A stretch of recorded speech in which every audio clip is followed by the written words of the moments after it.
नमस्कार दोस्तों, स्वागत है एक बार फिर आपके अपने YouTube चैनल जीवा स्टडी पर। मैं वरिष्ठ अध्यापक मुकेश कुमार जांगड़ आपका स्वागत करता हूं। तो इस वीडियो में हम बात करेंगे आरपीएससी सेकंड ग्रेड 2025 जिसका एग्जाम आपका सितंबर में प्रस्तावित है। इस जो टॉपिक का मुख्य जो उद्देश्य है वो आपका मैथमेटिक्स जो पेपर 2 है आपका सब्जेक्ट का, उसमें कौन से टॉपिक जो है इंपॉर्टेंट टॉपिक है। ठीक है, क्योंकि ये आप जो है बहुत कमेंट भी कर चुके हैं कि इंपॉर्टेंट टॉपिक कौन से हैं। ठीक है, इंपॉर्टेंट टॉपिक मतलब क्या पढ़ें क्या छोड़ें, क्या ये टॉपिक मैं छोड़ सकता हूं, ये क्या मैं पढ़ लूं, ये इसको छोड़ दूं, कहां से ज्यादा क्वेश्चन आएंगे, ये आपके मन में डाउट आ रहे होंगे। ठीक है, फिर एक बात इसमें और कर लेते हैं, जो क्वेश्चन आपका आ रहे हैं शिक्षण विधियों से संबंधित। ठीक है, एक तीसरा जो मेरी तरफ से मैं टॉपिक जोड़ रहा हूं, स्नातक वर्सेस सेकेंडरी। ठीक है, ये क्यों जोड़ा टॉपिक मैंने वो मैं आगे बताऊंगा आपको। ठीक है, पहले हम शुरू करते हैं कि कौन सा टॉपिक इंपॉर्टेंट है और कौन सा जो है आप स्किप कर सकते हो। ठीक है, उससे पहले मैं आपको बता दूं कि 5,000 जो सेकंड ग्रेड के पद है ना, उनके लिए जो है वित्तीय स्वीकृति हेतु फाइल भेजी हुई है। ठीक है, वित्तीय स्वीकृति हेतु फाइल भेजी हुई है। तो अगर ये बढ़ जाते हैं ना, तो आप ये मान के चलो जो आपके सेकंड ग्रेड के जो पोस्ट है ना, उसमें मैथ के जो पद हैं वो वैसे भी ज्यादा रहते हैं, क्योंकि पूरे हर जगह मैथ खाली है। वो मतलब राजस्थान के लिए आप जो है एक सेंटेंस भी बना सकते हो कि हर दूसरी स्कूल में मैथ का पद खाली है। तो आप मैथ का अगर बात करें तो ये पद जो है पिछली बार से भी हो सकता है ज्यादा चले जाएं, 1600 भी पार कर जाएं। ठीक है, ये मेरा मानना है। अगर पद बढ़ते हैं तो पद बढ़ने नहीं बढ़ने के बराबर चांस रहते हैं, और बराबर ही चांस है फिलहाल। अगर बढ़ते हैं, ये स्वीकृत हो जाते हैं, इनमें से आधे भी स्वीकृत होते हैं, तो आप ये मान के चलो कि मैथ के पद आपके जो है फुल होने वाले हैं। ठीक है, अब बात हम स्टार्ट करते हैं इंपॉर्टेंट टॉपिक कौन से। ठीक है, पता नहीं आप जो है कहां से जो है वीडियो देखते हो और कहां से जो है ये दिमाग में आपके आता है कि इंपॉर्टेंट टॉपिक बता दो मेरे को। ठीक है, मैं वापस क्लियर कट कर देता हूं आपको कि अगर आपको जो है ये जो प्रतिस्पर्धा जो आपका कंपटीशन की दुनिया है, इसमें आपने कदम रखा है, तो इंपॉर्टेंट आपके क्या है, इंपॉर्टेंट सब कुछ है। मैं थोड़ा सा जो है आप वीडियो को पूरा देख लें, ऐसा नहीं कि यहाँ पर ही आप बंद करके चले जाएं। क्यों सब कुछ इंपॉर्टेंट है और क्या आपको देखो छोड़ना भी है, लेकिन कैसे छोड़ना है वो मैं आपको बता दूंगा। ठीक है, सब कुछ इंपॉर्टेंट इसलिए कि मेरी एक ही स्ट्रेटेजी रहती है हमेशा कि अगर आप 100% पढ़ोगे तब जाके आपके जो है 70% जो है दिमाग में बैठने लायक होगा। फिर जाके आप जो है 50% पर महारत हासिल करोगे, तब जाके 40% आपके नंबर आएंगे। ठीक है, अगर आप इससे शुरू करोगे ना कि 70% पढ़ लेता हूं मैं, तो फिर 50% आप समझ पाओगे, 40% दिमाग में घुसेगा और फिर एग्जाम में 40 से नीचे चले जाओगे। तो स्ट्रेटेजी हमेशा रखनी है कि इंपॉर्टेंट क्या है, सब कुछ है। अगर आपको कोई मैथ का टीचर ये बता रहा है कि ये इंपॉर्टेंट है और ये पढ़ लो, यहां से ज्यादा चांस है, तो भाई साहब आप जो है उस चीज को इग्नोर कर दें, क्योंकि अगर आप इन चक्रों में रह गए तो 2022 वाला हाल हो जाएगा। 2022 भर्ती में स्टूडेंट्स के रहने का कारण क्या था? पेपर लेवल का था, बिल्कुल था, लेकिन लेवल बनाया किसने? लेवल बनाया आप स्टूडेंट्स ने। क्यों बनाया? कि आपने क्या किया, यूजी के 10 टॉपिक है। पहले क्या होता था, यूजी में आते थे 40 क्वेश्चन। कितने क्वेश्चन आते थे? 40 क्वेश्चन आते थे। कितने नंबर के? 80 नंबर के। ठीक है, तो जो आपके जो यूजी है उससे कितने क्वेश्चन आते थे? आपके 40 क्वेश्चन आते थे। लेकिन 2022 में हुआ क्या?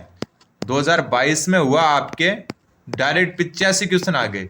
तो हार्ड बनाया किसने? आपने। क्यों बनाया? कि 10 टॉपिक थे यूजी के, सब क्या बोल रहे हैं कि 40 क्वेश्चन आने वाले हैं, छोड़ो ना 5 टॉपिक पढ़ लेते हैं।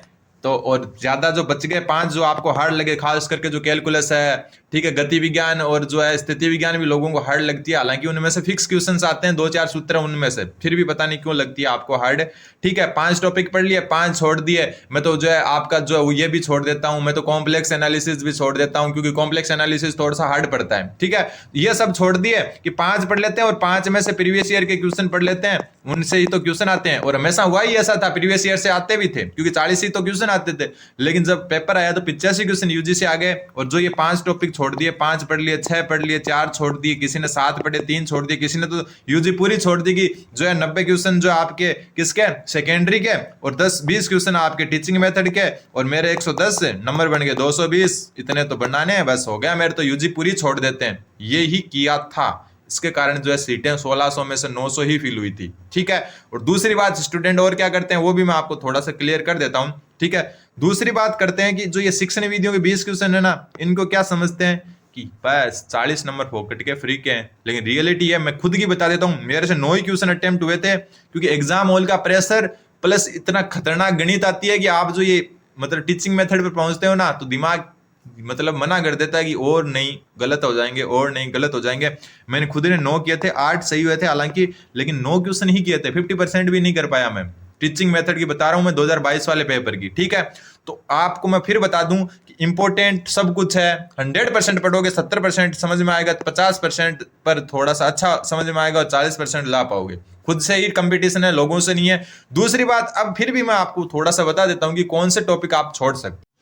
जो यूजी में आपके लिए हार्ड बनता है, ज्यादा नहीं, एक तो कैलकुलस, क्योंकि जो है आपके, एक मिनट, कैलकुलस जो है आपके उस वो जो यूजी लेवल है वो हार्ड बनता है, और एक यूजी में जो 3D वाला नया जुड़ा है, कौन बेलन वगैरह, वो हार्ड बनते हैं। एक जो नया जुड़ा है कॉम्प्लेक्स एनालिसिस, ये हार्ड बनता है, ठीक है। और इसके अलावा हो सकता है आपको कोई और हार्ड लग जाए, चाहे वो सीरीज हो या कुछ भी है, अपने हिसाब से हार्ड लग सकते हैं। अलग अलग स्टूडेंट के अलग अलग माइंडसेट होते हैं। तो अगर ये चीजें आपको हार्ड लगती है, और ये जो मैं 3 नाम लिखे ये तो हार्ड है ही, तो इनको आप क्या कर सकते हो। कैलकुलस का देखो आधा पार्ट तो ईजी है, आधा हार्ड है जो नया जुड़ा था पिछली बार। तो ये अगर आप हार्ड लग रहा है ना आपको, तो आप जो है इनको छोड़ नहीं सकते। छोड़ना तो है ही नहीं, ऊपर बात कर चुका, छोड़ना तो है ही नहीं। इसकी जगह क्या कर सकते हो आप, इनकी सिर्फ थ्योरी पढ़ सकते हो, ठीक है। और जो है ये दोनों जो है नीचे वाले दो तो क्या नए टॉपिक है, यहाँ से क्वेश्चन ऊपर से ही बनते हैं, तो इनके जो है डायरेक्ट कुछ उत्तर याद रख सकते हो कि आपको लगता है कि ये बन सकता है, उनके डायरेक्ट जो है आप क्या सकते हो, डायरेक्ट आंसर याद रख सकते हो। मतलब छोड़ना बिल्कुल नहीं है कि मैं छोड़ देता हूं। ये 3 टॉपिक आपको हार्ड लग रहे हैं, एग्जाम्पल के तौर पर 4 हार्ड लग रहे हैं, तो उन चारों को छोड़ना नहीं है। उनकी थ्योरी तो पढ़ो कम से कम, उनको आंखों के आगे से तो गुजारो। ऐसा नहीं कि एक बार पढ़ लिया और छोड़ दिया, नहीं।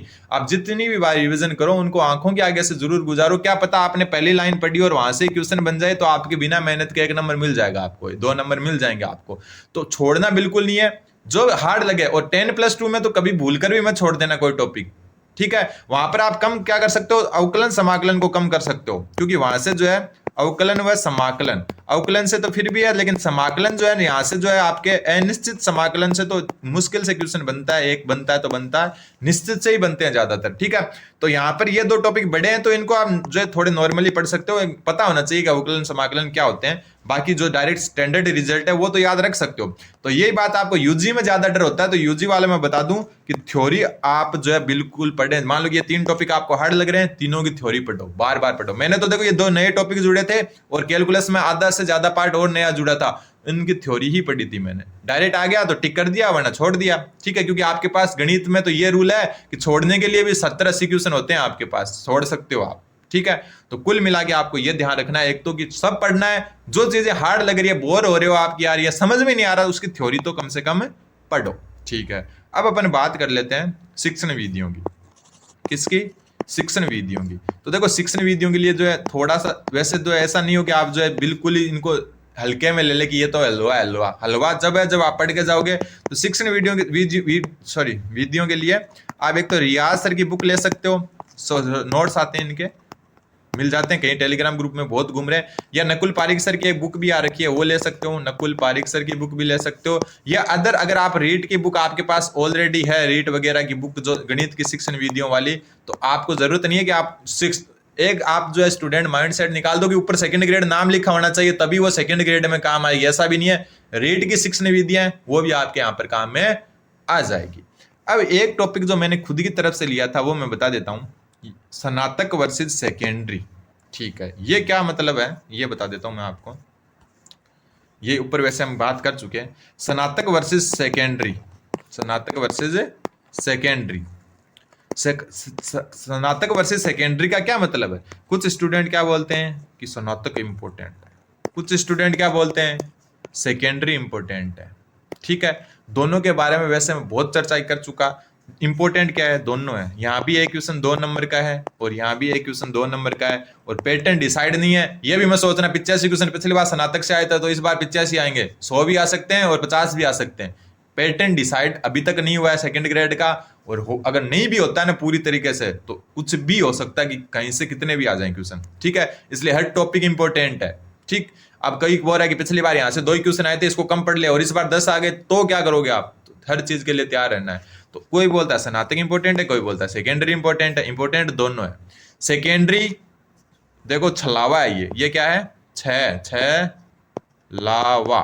छलावा कैसे है कि ये दिखती इजी है लेकिन नंबर कम आते हैं, ध्यान रखना। ये दिखती हार्ड है लेकिन नंबर यही खींचती है स्नातक, ध्यान रखना इस चीज का। सेकेंडरी एक छलावा है, इजी दिखेगी, क्वेश्चन भी होते हुए दिखेंगे लेकिन उत्तर सही नहीं आएगा। इजी मतलब उत्तर मतलब कंफ्यूजन करेगा, लास्ट में 2 ऑप्शन होगा कि भाग दूं 2 का या नहीं दूं, 2 से गुणा करूं, मतलब 4 भी उत्तर दिखता है आपको सेकेंडरी वाले क्वेश्चन में और 8 भी दिखता है। अब आप कंफ्यूज हो जाते हो, क्यों? क्योंकि आपने जो है 1/2 आया या नहीं आया, आया या नहीं आया, 8 आएगा या 4 आएगा, ऐसे क्वेश्चन होते हैं। तो सेकेंडरी एक छलावा है, दिखती इजी, नंबर कम आते हैं। स्नातक दिखती हार्ड, नंबर ज्यादा आते हैं। और दूसरी बात, मैं स्नातक पढ़ूं, मैं ये लगातार स्नातक के 10 टॉपिक पढ़ूं तो ऐसा कोई जरूरी नहीं है।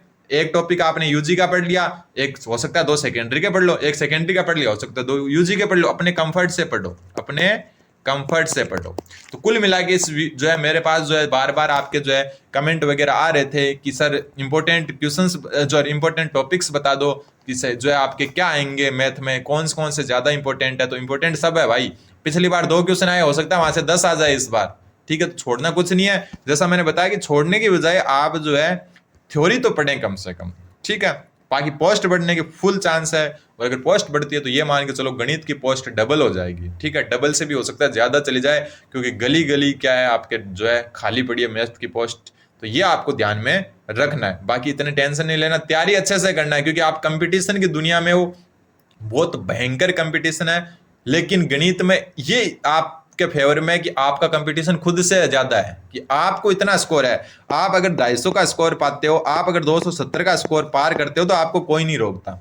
और एक SC ST वाले स्टूडेंट को मैं कहना चाहूंगा, आपकी बैकलॉग की फुल वैकेंसी है इस सेकंड ग्रेड मैथ वाली में, तो इस बैकलॉग है जो उसमें आप फायदा उठाएं। सिर्फ 35% अगर क्रॉस करते हो आप, तो आपका सिलेक्शन कोई नहीं रोकने वाला SC ST में, ये भी आप जो है दिमाग में रखें। और पोस्ट बढ़ती है तो फिर तो और ही बल्ले बल्ले आपके, फिर तो सब कैटेगरी के बल्ले बल्ले। तो कुल मिला के जो है ये मैं थोड़ा सा आप दिमाग में दे लें कि जो है इंपॉर्टेंट सब कुछ है, शिक्षण विधियां भी इंपॉर्टेंट है, सेकेंडरी भी इंपॉर्टेंट है, यूजी भी इंपॉर्टेंट है, ठीक है। कोई भी इंपॉर्टेंट टॉपिक नहीं है, और जो चीजें आपको हार्ड लगे उसकी थ्योरी पढ़े। और एक चीज और मैं थोड़ा सा बता देता हूं, एक जो स्टैंडर्ड रिजल्ट है ना आपके, जो भी मतलब आपके डायरेक्ट याद रखने वाली चीजें, उनको वैसे तो आप अगर आपके नोट्स हैं तो उनमें हाईलाइट कर सकते हो, क्या कर सकते हो, हाईलाइट कर सकते हो, वरना इनके जो है शॉर्ट नोट्स बना सकते हो। अब आप ये मत कमेंट करना कि सर आपने कौन से शॉर्ट नोट्स बनाए थे, सबके लिए अलग अलग होते हैं। आपको लग रहा है कि यार ये मेरे से सॉल्व ही नहीं हो रहा है, इसको मैं डायरेक्ट याद रखना चाहता हूं कि ये डैश क्वेश्चन है और ये आपका जो है इसका उत्तर होगा, अगर ऐसा क्वेश्चन आ जाए तो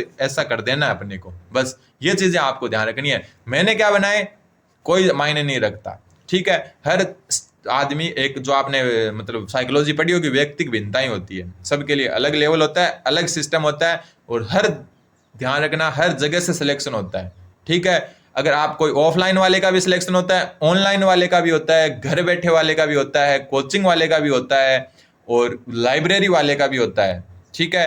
तो हर कोचिंग से सिलेक्शन होता है, आपका IIM से भी सिलेक्शन होगा, आपका कलाम से भी होगा, आधार क्लासेस से भी होगा, अमित गौड़ एकेडमी से भी होगा, नकुल पारिक सर से भी होगा। मतलब हर जगह से तो सिलेक्शन होते हैं और हर सिचुएशन से सिलेक्शन होते हैं। तो अपने आप को ये ना समझे कि मेरे पास तो ये नहीं है वो नहीं है, हर जगह से सिलेक्शन होता है और उनमें से आपका भी एक सिलेक्शन हो सकता है। बस बने रहें, कंटिन्यू स्टडी रखें। 3rd ग्रेड से ज्यादा आसान 2nd ग्रेड में सिलेक्शन लेना होता है, ध्यान रखना इस बात का। उम्मीद है कुछ समझ में आया होगा। बाकी कुछ कमेंट हो इस वीडियो के अलावा तो करें, वरना इस वीडियो में अगर जिस चीज का जवाब मिल चुका है वहां से जरूर देखें। धन्यवाद, बने रहें जीवा स्टडी के साथ।